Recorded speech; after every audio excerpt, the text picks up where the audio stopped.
The title of the exhibition is Taste is the Lack of Appetite, and it really portrays our philosophy about looking at the world. You know, you can have a feeling of certainty, of a longing for right and wrong, whatever you kind of want to put a stable image of yourself or your architecture firm on. We think the opposite. We think hunger, curiosity, reaching out for the unknown should be the perpetual philosophy, the perpetual attitude towards architecture that we want to provide.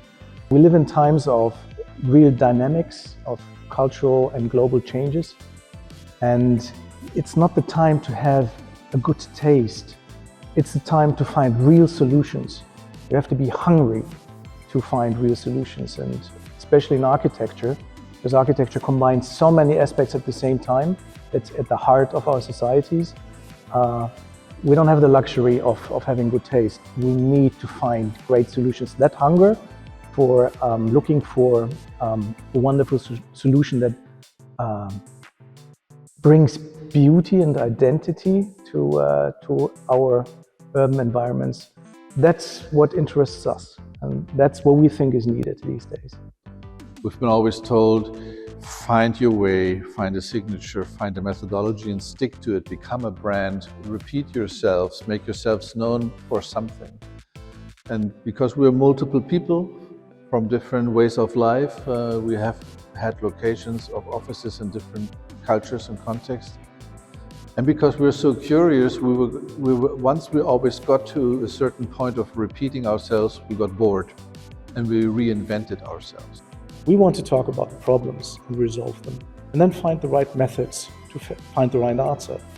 Because then you create something unique. Then you give an answer to a specific site. And that is our thesis. If you do it right, create something unique that has the chance to have an identity, to bring something to the urban environment, maybe to be loved and hence survive.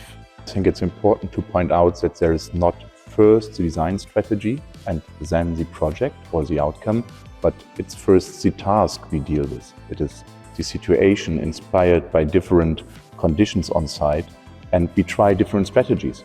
Whilst today those 6 projects each can represent a certain strategy, it's not necessarily the strategy we started with.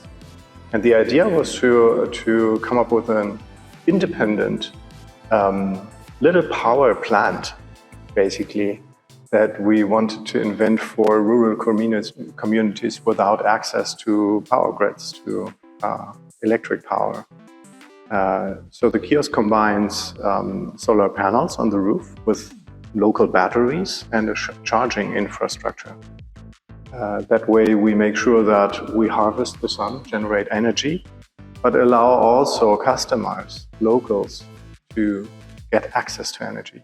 That means to improve their lives, to run their cell phones, to run solar lamps, to, for example, run also a fridge, a local fridge that every kiosk contains. Light was literally brought to darkness, and all those kiosks add small dots of light and give people more time to communicate, not only electricity, but time, because this light in the night is extending the time. When you look back in the European history, the chance of having light in the night is the driver for innovation, or was the driver for innovation in Europe, and is a driver for innovation in Africa. And for us, it's especially interesting to see what then in the next step happened locally. So you see some communities that use the energy, for example, to run hairdressers' places. Jobs were created.